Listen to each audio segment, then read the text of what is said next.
Hey guys, I'm Kristen from College Lead. I help students with planning high school courses and extracurriculars and also guide them through the college application process. I just wanted to make a super quick video on what you should avoid when you write college application essays.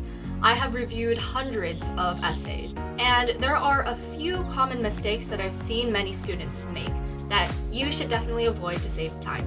Before we get into those tips, please give this video a thumbs up and subscribe for more college prep and resource content.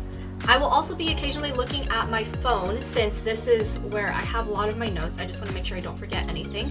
So please don't mind if I'm occasionally looking down. The very first bit of advice that I have is a little obvious, but it is very easy to forget.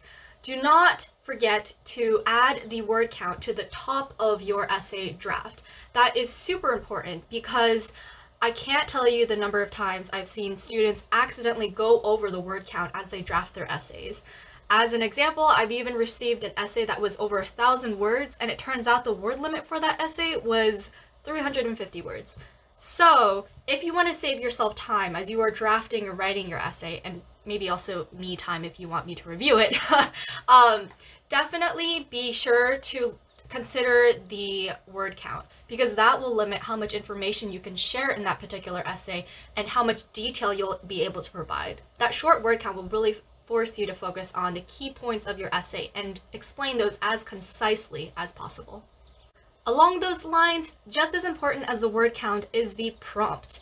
You would also think that this is quite obvious, but again, it's a very common mistake, especially since a lot of college essay prompts are quite complex. They ask you to answer more than one question. So whenever you are starting to write your college essay, look at the prompt. Copy the prompt and paste it to the top of your draft. And then I want you to break down the prompt into the specific questions and pieces of information that that prompt is asking you. So I'm going to read off of an example from the Comment app. And hopefully, if I can, I will include that example written down in the description or somewhere in this video. This prompt from the Comment app wants you to answer this question. The lessons we take from obstacles we encounter can be fundamental to later success. Recount a time when you faced a challenge, setback, or failure. How did it affect you, and what did you learn from the experience? Just by reading that, it's a prompt that is more than one sentence. It's actually 3 sentences. And this prompt asks you to address many questions. And as a writer and as a student, you want to make sure you address every single one of those. So step 1, you want to break down that prompt into the exact questions or bits of information the prompt wants you to include. We can break down this prompt into 3 main specific points. The first point is describe the obstacle that you encountered. The second point is describe how that obstacle or event affected you. And then the third step will be to share what you have learned from that experience. Too often I see a student answer part 1 and part 2 and forget to include part 3 or some mixture of remembering 2 or 1 parts and then leaving out the rest.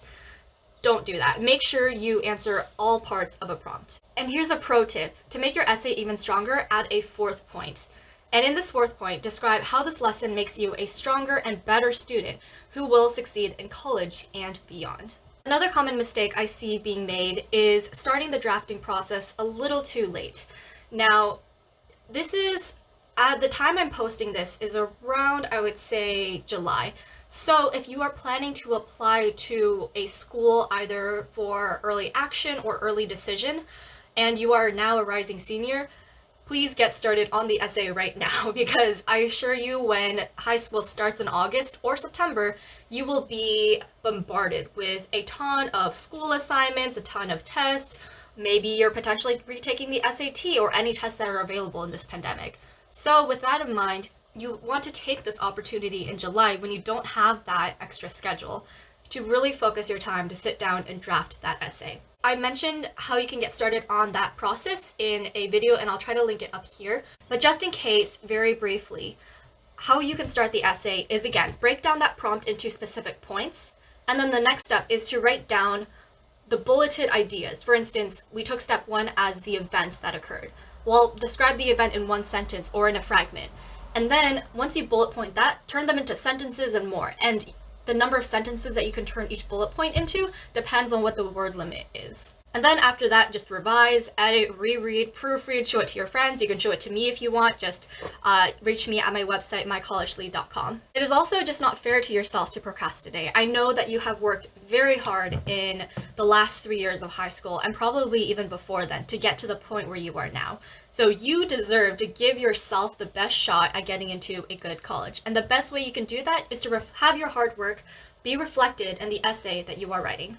Now, the last point I want to cover is not necessarily something to avoid, but something to consider.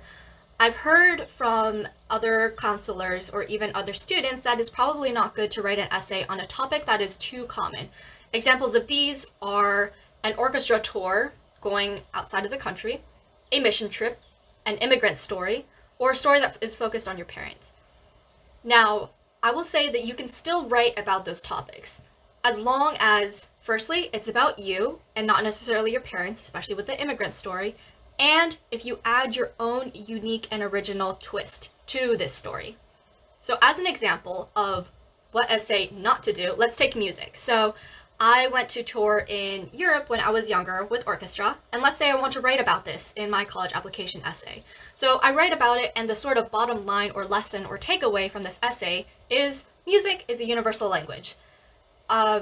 Obviously, that's something that is very common, very cheesy, and doesn't tell the admission officers anything about me. So even though I wrote about something that I did, if I write about how I was able to use music to communicate with different audiences and how that showed me that music is a universal language, that is, I would say, an essay probably rated 3 out of 10 if I want to do that.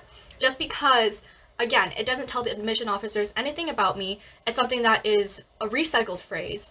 It's not original, and also it's kind of cheesy. So, on the other hand, if, let's say, I wrote an essay on my experience going to tour in Europe and how one time we actually went to this remote village somewhere in Germany and got involved in music education and taught the students how to understand how to listen to music and also play some instruments that we had brought along. And that is what got me interested in education and led me to where I am now, or what I want to pursue in college in the future. Then yes, that is a good topic, because yes, that might be quite a common topic, but it has my own unique spin and it ties into what I want to do in college and possibly beyond. And it shows the admission officers a little bit more about who I am, why I want to do what I want to do, and what I want to do. Another example of a strong essay that is based on a somewhat common topic but has its very own strong, unique twist is this. A student went on a mission trip in Africa, and they realized that there was a huge lack of clean water within that particular village. So the student, when they came back to the US, decided to build a nonprofit in order to make more clean water available to that particular village and other villages within Africa. And in the future, the student might want to study environmental engineering. So that is an example of, hey, this is a pretty common topic, but this shows a lot about the student, what the student wants to do, why the student wants to do it, and what they want to do in college and beyond. So again, writing an essay is a very personal venture and topic that requires a close look on a case-by-case basis. Any information or tips that you see out there, even the ones that I'm saying, take it with a grain of salt, because in the end, you know best what your story is. And if you're looking to get specific one-on-one help, feel free to contact me at mycollegelead.com and fill out the contact form. I'll leave a link to my website below. And also subscribe, because I continue to provide college tips like these on my YouTube channel, and I hope to put more content out like this. If you found this helpful, please don't forget to give this video a like, and I'll see you guys in the next one.